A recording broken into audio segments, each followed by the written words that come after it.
Hoje eu estou aqui no Oceantec, aqui na Universidade Federal do Rio Grande, que eu vim conversar com a equipe FBOT, a equipe de robótica aqui da universidade, que já teve em competições internacionais e são um sucesso por onde passam. Então vamos conhecer um pouco o trabalho deles, como que funciona essas competições de robótica aqui no Oceantec. O Oceantec, Parque Tecnológico do Mar, é o lugar aqui na FURG onde universidade, empresas e outras instituições desenvolvem tecnologia e inovação. Eu vim aqui para conversar com o Jardel, o Patrick e o Rômulo, que representam a FBOT. Então, para a gente começar, né, quem são os membros da equipe FBOT? Meu nome é Jardel Dionísio, estou na equipe há um tempo já, entrei em 2019, e aí previsão de mais um ano aí de equipe. Eu sou o Patrick, eu entrei esse ano e agora eu estou começando com a modelagem 3D, com os robôs. Eu sou o Rômulo, eu entrei também esse ano, que entrei para computação aqui na FURG, e aí na equipe entrei para a categoria Network de robôs industriais. E tem mais quantos membros? Cara, é sempre difícil definir assim, porque sempre tem a questão, como é um trabalho voluntário, tem um entra e sai muito grande. E tem o pessoal que está entrando nos anos iniciais, o pessoal que está se formando. Mas a gente gira em torno ali de umas 30 pessoas, acredito eu. Para a competição a gente foi entre 24 pessoas. Então tem mais alguns aí. E como são essas competições, né? O que de fato vocês vão fazer lá? Como é que são julgados, né? Como é uma competição? Como que acontece isso? Quais são as regras desse jogo? Sim, a gente pode falar do Urk primeiro. A gente trabalha majoritariamente com as duas categorias, né, de robôs industriais e domésticos. Da minha categoria, que é dos robôs industriais, o princípio é tu ter um robô industrial colaborativo. Então ele vai trabalhar junto com seres humanos em um ambiente de depósito, um ambiente de fábrica, e a ideia é que ele vá fazer aquele trabalho braçal ou aquele trabalho repetitivo que não tem necessidade de ter um funcionário para desenvolver só aquilo. Então reposicionar peças, buscar ferramentas ou guardar elas se elas estiverem fora do lugar, esse tipo de trabalho é o que o robô tem que desenvolver tudo de forma autônoma. Então o robô precisa saber se localizar no ambiente, então em que parte da fábrica, por exemplo, ele está. Ele precisa identificar quais são esses itens e para onde ele tem que levar esses itens. Tudo isso de forma eficiente, né? Então ele precisa sempre buscar o menor caminho, ele precisa buscar qual a forma mais eficiente dele pegar aquele objeto, se ele de fato consegue alcançar aquele objeto. Então é todo um trabalho em que ele cumpre missões específicas, que são os testes que a gente tem durante a competição. E a avaliação é de acordo com a quantidade de etapas desses testes que são cumpridos. Então, por exemplo, um teste onde ele tem que buscar uma ferramenta na mesa e guardar ela no container certo. O robô chegar na mesa certa já conta uma pontuação. Ele pegar o objeto certo conta mais pontuação. Ele chegar na outra mesa conta a pontuação e largar no container certo também. E tem as penalidades. Então, por exemplo, se ele larga no container errado, é uma penalidade para o robô. E isso funciona na ideia de que tu vai ensinar para o robô o que ele tem que fazer. Então, se ele largar no lugar errado, ele sabe, tanto nós quanto o robô vão saber que ele vai perder essa pontuação. Então, o objetivo dele é sempre fazer o mais correto possível, identificar o mais correto possível, para que ele possa cumprir essas tarefas. As tecnologias acabam se misturando, né? A categoria que eles dois participam é a categoria de robô industrial. O que eu participo é do robô doméstico, que é um pouco mais tranquilo da gente saber quais são as tarefas que o robô tem que fazer, porque é no ambiente doméstico, então a gente tem as nossas necessidades ali. Então, no robô doméstico é importante que o robô seja, ele não chegou a comentar, mas todos os robôs de todas as categorias eles têm que ser estritamente seguros, principalmente se está interagindo com pessoas e está no mesmo ambiente de pessoas, né? Então tem que garantir que o robô não colida com o ambiente, consiga desviar de obstáculos, que ele não possa ferir alguém, alguma coisa do tipo. E para a robótica doméstica, então as tarefas elas são bem legais assim, de assistir, porque é o robô tirar o lixo da casa, ele pegar ele tem uma prateleira que tem objetos na prateleira na mais alta, tem que botar numa mais abaixo, então ficar manipulando esses objetos de um lugar para o outro. Tem outra prova também que é o robô receber pessoas numa casa, então é uma simulação de uma festa assim. Então o dono da casa está no sofá, sentado já no sofá, e tem pessoas na porta.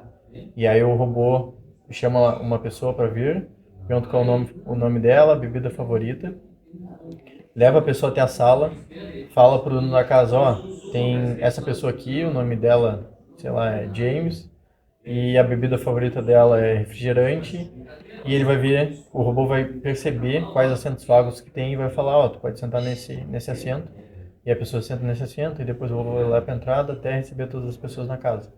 Então são essas tecnologias assim que a gente trabalha. Esses conceitos nessas categorias se misturam bastante, porque é basicamente a mesma coisa, só que para finalidades diferentes, né? Nossa, para o ambiente doméstico mesmo, uma casa, a arena é realmente simulação de uma casa, do industrial é tentar se aproximar do ambiente industrial. Então são essas categorias que a gente vem trabalhando atualmente. Quando a gente fala em competição, a gente lembra que todos os atletas eles treinam, né? Como é que vocês fazem esse robô treinar e qual é o papel de vocês nesse processo? Então, a gente... Cada categoria tem um pouco de, tipo, organização própria, assim. A gente tem meio que uma organização meio padrão. Tem as épocas que a gente chama de sprint, né? Que são épocas que a gente dedica mais tempo ainda para a equipe. Na categoria de robôs domésticos, a gente implementou uma coisa que foi legal para nós, que é a questão, a gente agora tem uma pequena arena simulada dentro do nosso laboratório, então a gente tem um sofá, tem uma mesa, tem uma prateleira com vários objetos, e aí a cada 2 semanas, quando está mais próximo de competição, né, então uns 3 meses antes, a gente deixa a arena montada, a gente não muda nada dentro da arena, e bota que a cada 2 semanas todas as pessoas responsáveis por determinadas provas ou determinadas tarefas têm que testar sua prova. Então, a cada 15 dias, nas quintas-feiras, tem que ser testado todas as provas, do início ao fim, e a gente anota quais foram os resultados que a gente conseguiu com ela para melhorar já para a próxima semana. Então, a preparação é mais ou menos essa. A gente voltou da competição brasileira de robótica, a nossa competição é só em julho, e já 3 dias depois a gente já estava trabalhando no robô, porque é um trabalho voluntário, então quando é voluntário, as pessoas estão ali porque gostam muito daquilo. Então a gente gosta muito de trabalhar com isso, então é assim que a gente se prepara, tipo, a gente monta um planejamento, ó, as coisas que a gente tem que melhorar são essas, a gente divide entre pessoas, e aí, geralmente a gente ataca, por exemplo, a cada 2 pessoas trabalha numa prova específica, e assim a gente vai distribuindo. Não sei se você quer comentar. Na industrial a gente tem uma construção parecida, até por ser o primeiro ano da categoria, a equipe ainda está sentindo bastante como é que se desenvolve melhor, como que a gente consegue ter mais testes, enfim. Então a nossa arena, por exemplo, é bem improvisada ainda. A arena deles é um mix dentro da nossa ali. A gente aproveita, na verdade, o mesmo espaço, só que a gente dispõe ali os nossos itens. Então tem mesas, tem as tags, que são usadas também, elas são como um QR Code, só que ela vai retornar um ID numérico. E aí o robô tem que associar esse ID com qual ferramenta ele corresponde, ou qual peça ele corresponde, e largar no lugar certo. Então a gente organiza isso dentro do espaço da arena do doméstico, e começamos agora, depois do brasileiro, a estruturar um pouco mais essa questão de associar uma dupla a uma prova específica. Então essa dupla vai ser responsável por esta prova, mas cada um deles também está associado a alguma outra prova com uma outra dupla.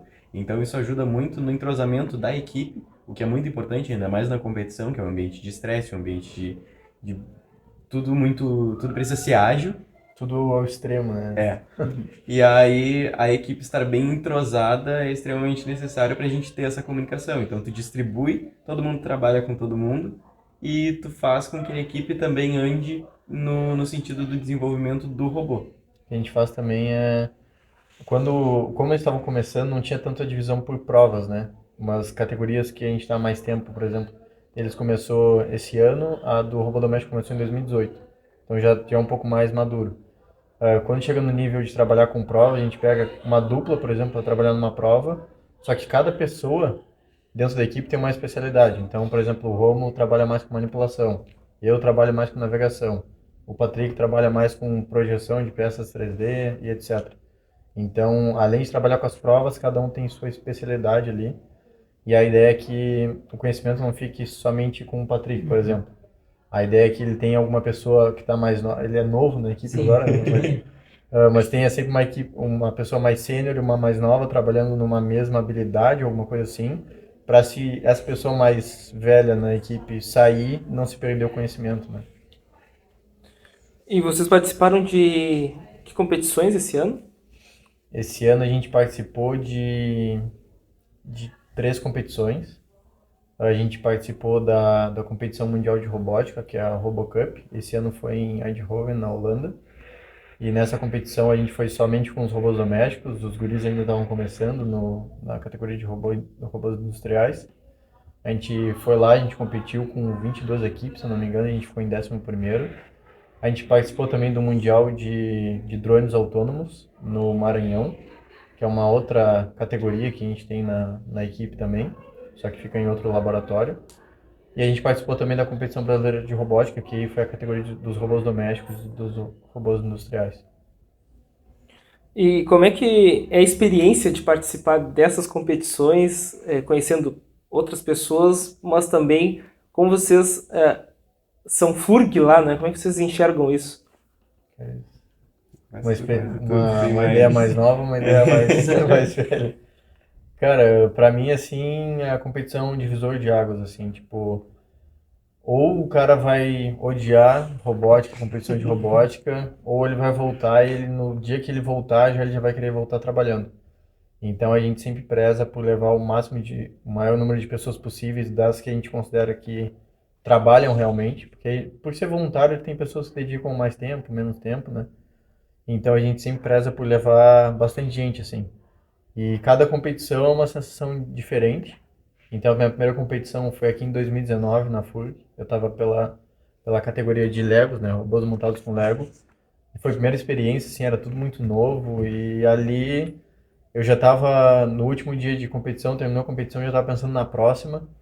E, e é uma sensação sempre diferente, assim.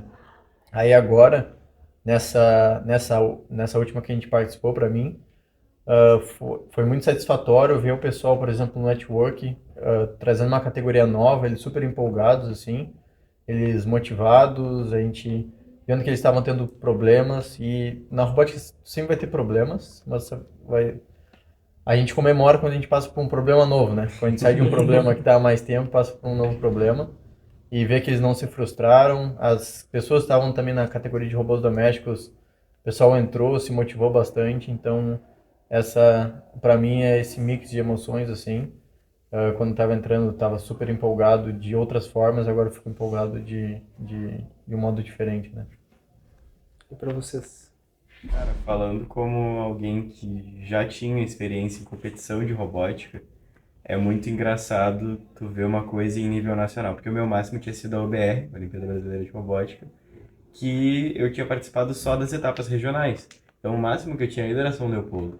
E aí esse ano eu fui para Goiânia ver uma coisa que é de fato a nível nacional. Então tu tinha equipe da Bahia, tu tinha equipe de São Paulo, tu tinha equipe lá do Goiás mesmo, tinha equipe de Brasília, tinha gente aqui do Sul, então tu vê, não chega a ser um choque de cultura, mas tu vê essa mistura das culturas. Passou, por exemplo, uma moça de uma equipe de São Paulo, nos olhou tomando chimarrão. Aí ela olhou e disse: "Ah, isso aí é chimarrão?" A gente olhou: "É." Aí ela: "Tá, e vocês trazem assim pra ficar tomando?" E eu: "É pra isso que a gente faz." Aí ela: "Ah, que legal, tá." E aí é essa troca que também existe. Então, existe a competição em que todo mundo quer ser o primeiro, é sempre o objetivo, mas existe muito uma troca. Então, a gente conversou com uma equipe da FEI, Faculdade de São Paulo, lá, sobre a questão do braço, como é que funcionava o braço deles, como é que a gente fazia para trabalhar com o nosso.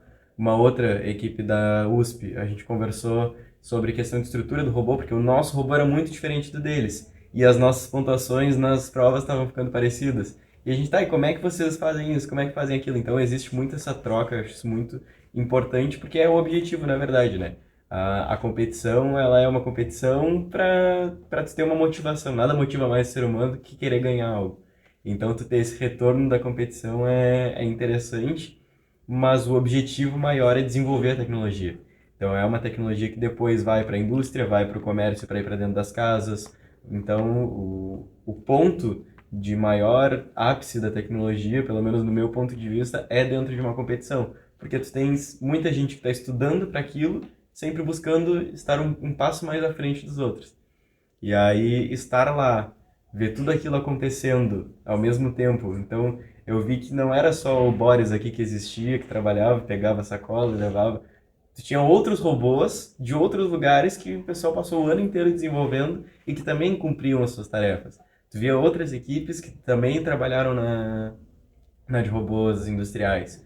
E aí também outras categorias que participaram do brasileiro, tem categoria de drones, categoria dos robôs de futebol, tanto humanoide quanto os carrinhos que tem.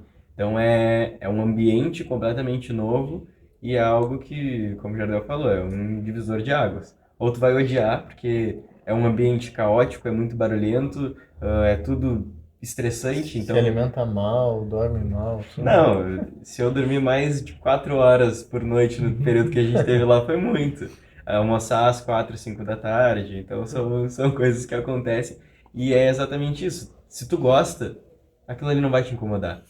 E foi muito interessante no sentido de que a gente chegou com o robô, cada um trabalhando. Como foi uma categoria que a gente começou em junho, julho ali, meados de julho, na verdade, a gente chegou com um robô muito novo. Então cada um foi trabalhando na sua parte, eu trabalhando na manipulação, o Patrick ainda nem tinha entrado para a categoria, já estava trabalhando na modelagem, e aí o pessoal trabalhando na navegação, trabalhando na visão, e a gente só foi juntar tudo lá na competição. Então, quando foi juntar tudo, começou a dar problema. Ai meu Deus, dá problema no código, dá problema na configuração do robô, dá problema no hardware, dá problema em tudo. Tá, resolvemos isso. Vamos rodar a prova. Estamos testando o robô, não sei o que, chega na mesa, queimou a câmera do robô. E agora? Tá aí, tem que resolver, e faltava 1 hora pra gente rodar a prova, e aí começa a correr atrás, arranjar uma câmera, conseguimos a câmera reserva dos guris do home, beleza. Aí rodamos a prova, a câmera estava torta na prova e o robô não conseguiu pegar os objetos. Então assim, ó, problema é o que não vai faltar. E é muito interessante a gente ver que a equipe, em que a maioria ali era completamente novo de competição, ninguém tinha participado de um brasileiro, por exemplo. Eu e mais um tínhamos participado já de competição em si, e todo mundo ali empenhado para buscar sempre o máximo do robô. Quando a gente viu, pô, não vai dar de alcançar o primeiro, a gente começou a competição toda em terceiro. E aí, pô, não vai dar de alcançar o primeiro, então vamos correr pelo segundo. Nosso objetivo é o primeiro? Se a gente conseguisse era o ideal. Tá, não vamos conseguir. Vamos desistir? Não. E a gente correu atrás para passar o segundo lugar. E ainda passamos. Foi inclusive muito engraçado. Nós passamos a competição todinha em terceiro e na última prova passamos pro segundo lugar. E aí era a decisão maior e todo mundo comemorando depois que a gente passou. Então é uma experiência que agrega muita coisa no teu na tua preparação psicológica ali, de tu chegar na hora e ter a calma de posicionar o robô certo, de prestar atenção no que o robô está fazendo, de ver se ele não vai errar, se ele não vai tomar nenhuma penalidade.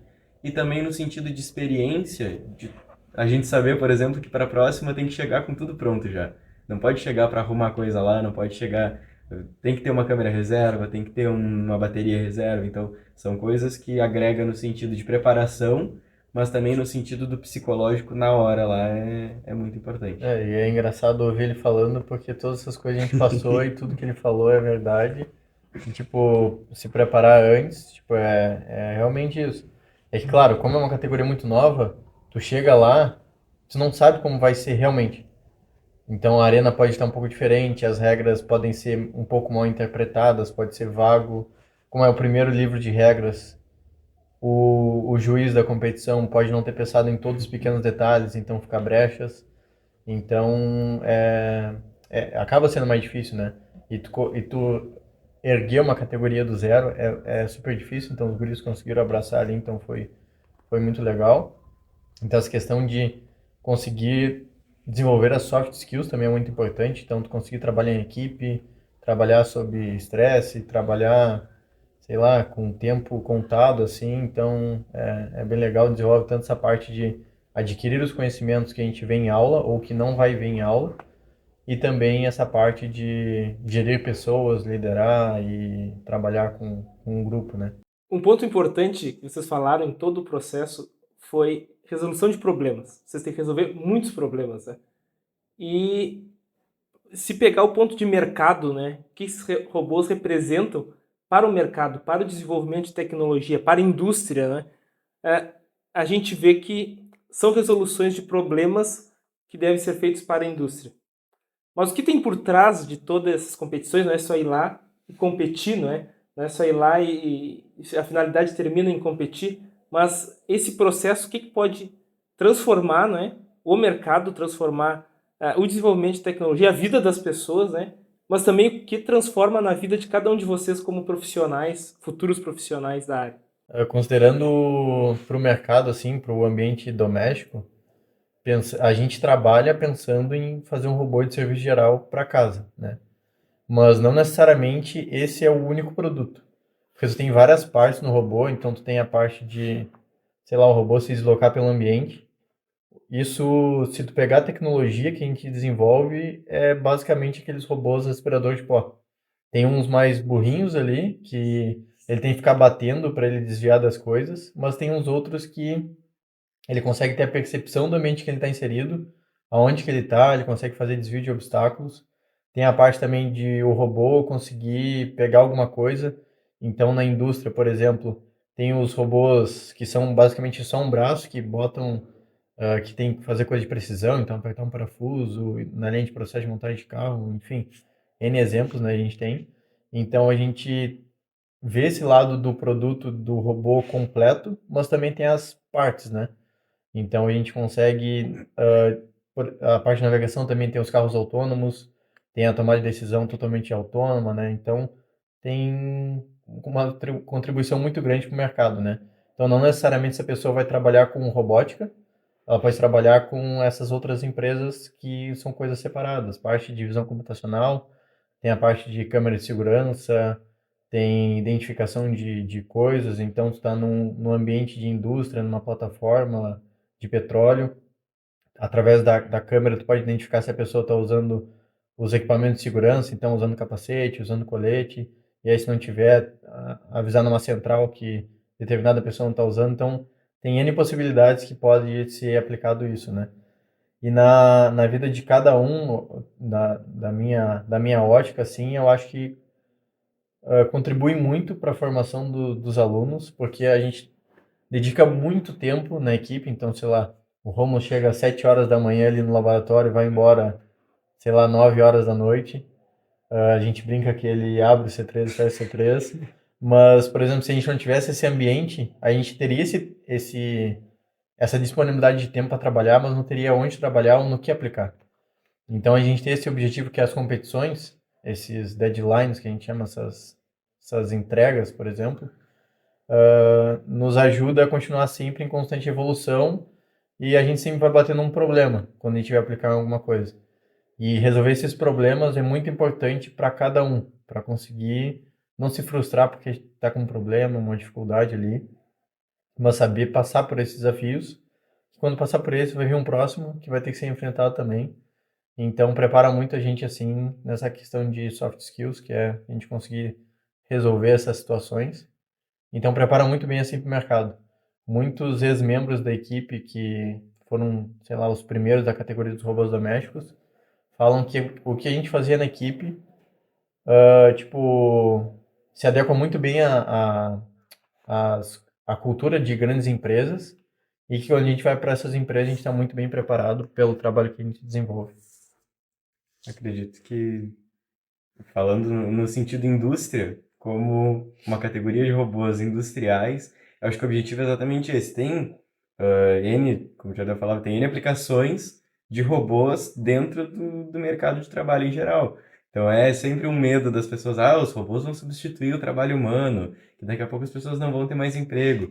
E isso a gente conversava, isso é um medo que existe desde a Revolução Industrial. Máquina a vapor, as pessoas tinham medo que ia substituir, não substituiu. Muito pelo contrário, ela vai criando sempre novos empregos. Empregos mais inovadores, empregos mais tecnológicos. E eu acho que é isso o mais importante de ser desenvolvido. Por exemplo, eu e o Patrick somos alunos de primeiro ano da universidade. Então, a gente está começando os estudos, nos preparando para esse mercado de trabalho. E nessa preparação a gente tem a oportunidade que é participar das competições, desenvolver esse tipo de tecnologia. Então, ele desenvolve as soft skills e as hard skills. Então, a gente vai aprendendo questão de algoritmos, questão de outros métodos que a gente pode ter, tanto para o aprendizado quanto para o desenvolvimento, questão de boas práticas, tanto dentro do código quanto de versionamento do software. São coisas que são muito importantes para a nossa construção como depois um funcionário ou um administrador dentro do mercado de trabalho. E as soft skills, como o Jardel comentava, nessa questão de a gente saber lidar, porque nem tudo vai dar certo. Então a gente saber lidar com isso, a gente saber lidar com esse convívio diário. A gente está dentro de um laboratório com pessoas que trabalham de forma completamente diferente, que têm interesses diferentes, que têm linguagens diferentes. Então tu conseguir fazer com que todas essas pessoas trabalhem por um único objetivo, querendo ou não, prepara muito para o mercado no sentido de que tu vai estar dentro de uma empresa e aí tu pode ser o líder de algum grupo ou tu pode ser liderado por alguém e aí tu vai saber trabalhar com isso porque tu já esteve num ambiente desse tipo. Então é trabalhar com todas as pessoas, é buscar sempre uma coisa nova e aí, pô, robótica está completamente relacionada com a indústria, 99% hoje da indústria, a robótica está inserida, né? Então, desde questão de montadora de carros até, por exemplo, um robô logístico dentro de um depósito, que vai ali de forma autônoma, então tu não precisa ter uma pessoa operando uma empilhadeira para levar uma caixinha de um lado até outro do depósito. Tu tens um robô que vai fazer isso. Tu informa isso para ele, qual caixa que tu precisa, qual item que ele vai buscar e para onde ele precisa levar. E aí ele simplesmente vai executar. Então tu bota o ser humano onde ele precisa estar, nas tarefas administrativas, nas tarefas menos cansativas, De menos risco. tu exime o ser humano desse risco, desse esforço que não tem necessidade. E aí tu faz com que o robô faça isso. E aí, consequentemente, também tu desenvolve mais tarefas para as pessoas. Então é muito interessante tu ver esse desenvolvimento que acontece aqui, mas que ele se reflete depois no mercado de trabalho. Então, todo o desenvolvimento que a gente faz aqui, muitas vezes, são usados algoritmos e softwares que são de ponta. Então, são coisas que estão sendo desenvolvidas agora. Algumas grandes empresas, a NVIDIA, por exemplo, é uma que desenvolve muita questão de inteligência artificial. E aí o Boris já usa muita coisa que é inteligência artificial de ponta. É o estado da arte que a gente comenta. Mas é esse reflexo de que está todo mundo correndo mais ou menos junto. Tanto a indústria quanto dentro da equipe para o desenvolvimento da competição, né? Patrick, tu já pensava trabalhar com isso? Como é que tu caiu nesse universo? Olha, eu vou ser bem sincero, logo que eu entrei no curso eu não tinha muita ideia do que eu pretendia fazer, mas acabou que quem me arrastou foi esse cara aqui, o Romulo. Eu via que ele ia todo dia eu via ele, tipo assim, chegava na Forri cedo, ia pra aula, saía às vezes cedo da aula só pra ir pro laboratório e eu ficava, tá, o que ele faz? O que de tão interessante que tem ali? Acabou que eu vi assim, eu me encantei. Logo que eu entrei ali, eu fiquei que nem uma criança lá dentro, fiquei explorando o laboratório, fiquei vendo o que todo mundo fazia. E acabou que eu mostrei ali, eu falei com o pessoal que eu tinha alguma experiência ali na parte de modelagem. Aí acabou que eu fui me inserindo, fui pegando tarefas, algumas tarefas mais difíceis, algumas mais fáceis. E acabei me descobrindo ali. Agora eu tô quase que nem ele. Não 7 horas da manhã ali dentro do laboratório, Não mas... 7, mas 8h15. Mas todo dia lá e trabalhando também. Eu tento sempre estar aprendendo coisa nova. Por exemplo, na parte de programação. Eu ainda não tenho experiência, mas pretendo ano que vem já me inserir também no mesmo esquema dele. E como que as pessoas podem ajudar vocês, né? A comunidade rio-grandina da região deve ter custos tudo isso. Como que pode alguém dizer, eu quero fazer parte também dessa equipe, eu quero ajudar essa equipe? De apoio, a gente sempre teve um abraço muito grande, assim, da comunidade, então a gente focou um pouco mais na divulgação do nosso trabalho durante a época que a gente viajou para Tailândia, que foi pós-pandemia ali durante 2022, que a gente começou a divulgar um pouco mais no Instagram, porque a gente não postava nada, a gente não falava o que a gente fazia, nada. E desde então a comunidade nos abraçou super bem, assim, então estão sempre engajando nossas redes sociais, né? Esse apoio é muito legal, tipo, não é um apoio financeiro, mas tu vê, assim, que pessoas que a gente não conhece, que só essas pessoas nos conhecem, mas elas têm um apoio muito grande, gostam do trabalho que a gente faz, porque, querendo ou não, a gente acaba representando a cidade, né? Mas tu vê, assim, que as pessoas gostam do trabalho que a gente faz e mal não estão no dia a dia ali, é muito legal, nos motiva bastante, então a gente sempre tenta trazer os melhores prêmios aí para nossa cidade, né?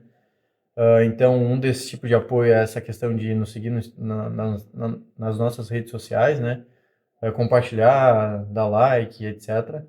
Outras que a gente tem é abrir portas com empresas, né? Então, a gente tem empresas parceiras, como a Refinaria de Petróleo Rio Grandense, já faz 2 anos que está em apoio direto conosco. Então, a gente tem competido, por exemplo, na competição mundial na França, na Holanda, nessa competição de Goiânia, foi muito por conta do apoio da refinaria. Tem uma empresa também de São Paulo, que é a Traction, que abriu um edital para a equipe de robótica, né? E a gente conseguiu ser contemplado. Também nos dá um apoio muito grande, porque os custos eles acabam sendo muito altos, né? A gente também tem o apoio da universidade, da FURG, da unidade que a gente fica, que é o Centro de Ciências Computacionais, que é o C3. A gente tem o apoio da FAURG, tem vários apoiadores, né? Então, é esse apoio de compartilhar, de engajar. A gente também tem uma lojinha com alguns produtos que, de vez em quando, a gente anuncia ali. Não é um valor que a gente consegue conseguir muito, mas toda ajuda é bem-vinda, né? De vez em quando a gente lança algumas vaquinhas para alguns objetivos específicos, como alguma competição, alguma coisa. Então são essas formas, né? Mas fica tudo centralizado no nosso Instagram, que é @fugbot. Então quem quiser acompanhar é só seguir ali. A gente centraliza tudo ali, todas as informações. Então quem quiser acompanhar o nosso dia a dia também é por ali. O laboratório da equipe fica no Centro de Ciências Computacionais, o C3, no Campus Carreiros mesmo. E eles me levaram lá para conhecer o Boris, o Mickey e como eles desenvolvem todo o trabalho. Algumas melhorias que a gente tinha que fazer, então a gente está trabalhando nisso já. Então a gente tem um rosto animatrônico, diferente das outras equipes que tem só uma tela assim para ter um rosto, é só uma foto de um rosto, alguma coisa assim. A gente tem um rosto animatrônico, centralizado em interação humano-robô. Aí tem o braço para a gente fazer manipulação de objetos. O robô ele não enxerga pelos olhos, né? Ele enxerga pela câmera, ele capta todas as informações. Tem uns sensores aqui na frente, que é para ver se tem algum obstáculo próximo, para o robô criar a representação de mapa, para poder se deslocar pelo ambiente. Então e é como se fosse um computador mesmo. Se tu vir aqui, ó, aqui atrás, aqui a gente tem acesso ao computador interno, que a gente faz todas as coisas que a gente precisa fazer, né? Então, é basicamente assim. Tem o microfone também, que é um microfone tipo de câmera mesmo, para que o robô consiga ouvir. Aí tem o alto-falante para o robô conseguir falar. Então, é uma versão bem completa. Aqui dentro é bem bagunçado, tem bastante cabo, mas aí dá para ver os computadores. Tem um computador ali, tem outro ali. Então tem bastante coisinha assim. Aí, se tu ficar aqui, pode ficar nessa direção aqui. Vou botar o robô pra dar um... Não, pode ficar mais perto. Só vai dar uma mexidinha só. Só. Tá meio estrábicozinho. Você piscou o olho pra mim. É amigo. Aí não dá pra rodar uma demo agora, porque a gente tá mexendo em algumas coisas, né? Melhor a gente pode mexer o braço dele, botar ele para andar. Mas esse aqui é o nosso robô industrial. Então, ele em estrutura, em conceito, ele é muito semelhante ao Boris. Ele tem o braço, ele tem agora a gente está sem a câmera, né, que queimou durante a competição. Mas a base também, o mesmo princípio, é uma base com 2 motores. Então, em estrutura, em conceito, ele é muito semelhante ao Boris. O que se modifica é o ambiente onde ele vai trabalhar. Então, ele é menos humanizado, ele não precisa ter um rosto. Ele é mais compacto para ele trabalhar dentro da fábrica, do depósito, ali andando naquele ambiente que muitas vezes é bem menor do que o espaço de um ambiente de casa, onde as pessoas vão estar caminhando. Então, o ambiente da fábrica, ele não é feito para tu ficar transitando ali, ele é feito para tu trabalhar na tua estação, o outro na outra estação de trabalho, enfim.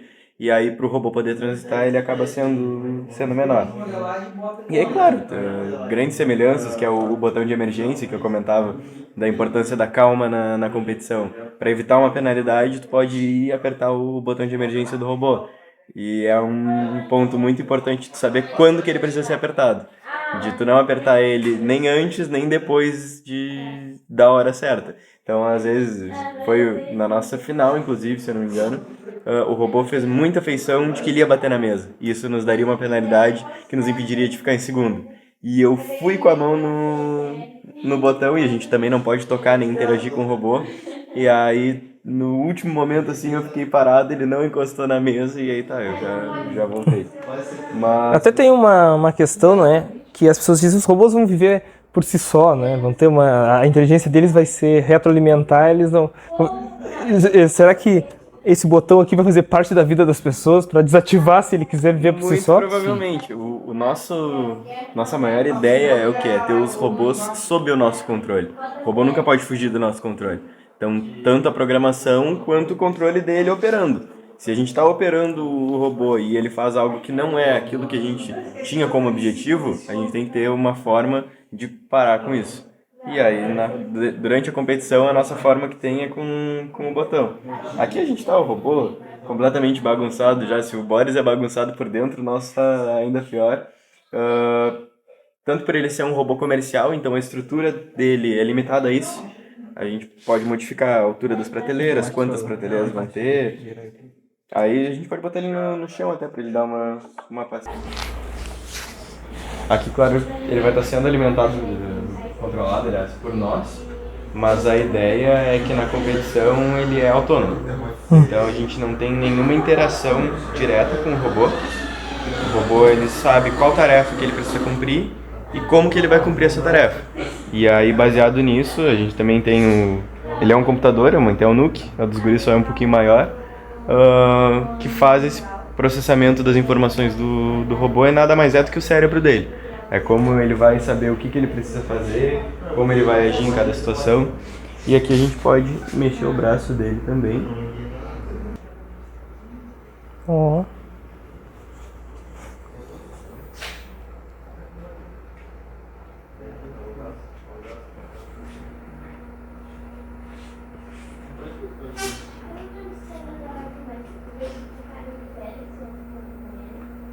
E, claro, dentro da competição, o braço é a forma que o robô tem de interagir com o mundo.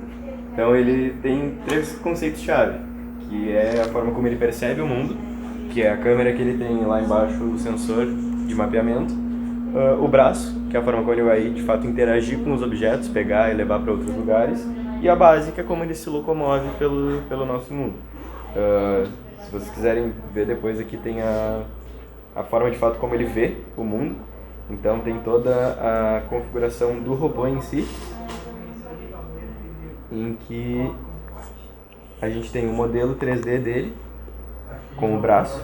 Então o que a gente faz aqui é exatamente isso, eu movimento o braço e de acordo com essa movimentação o robô vai lá e vai executar.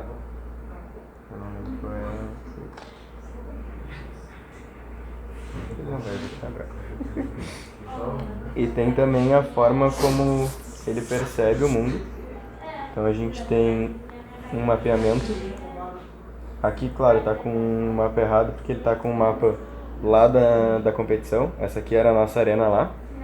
Então aqui é como o robô de fato consegue visualizar o ambiente e se visualizar nele. Então ele, de fato, ele só mapeia em 2D, então ele sabe onde tem parede, onde que ele pode passar, onde ele não pode, e baseado nisso ele vai se locomover entre os pontos que ele precisa andar. Bem. Até um pouquinho maior aqui, aí dá pra ver. Eu não sei se falou representação de mundo e coisa. Falei bem por cima. Tá. Tipo, a gente tem... O robô ele tem que representar o mundo, ele tem que ter representação do mundo pra ele. Então quando a gente bota o robô num local novo, ele tem que conhecer esse lugar, então ele gera um mapa.